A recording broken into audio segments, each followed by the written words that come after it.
ஆனா சூரனா இது வெறும் சூரை.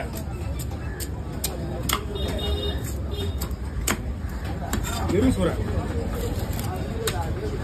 மீன் நல்லா இருக்காண்ணா. ஆனா மீன் புது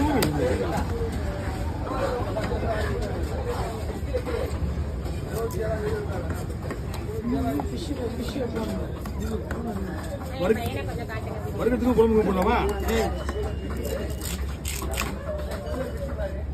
இதெல்லாம் வறுக்கிறதுக்கு போயிட்டு வாங்க. ஏதாவது கிடைக்கும், இதாக பார்த்து உங்களுக்கு தெரிஞ்சது ஏதாவது வாங்கி வாங்க.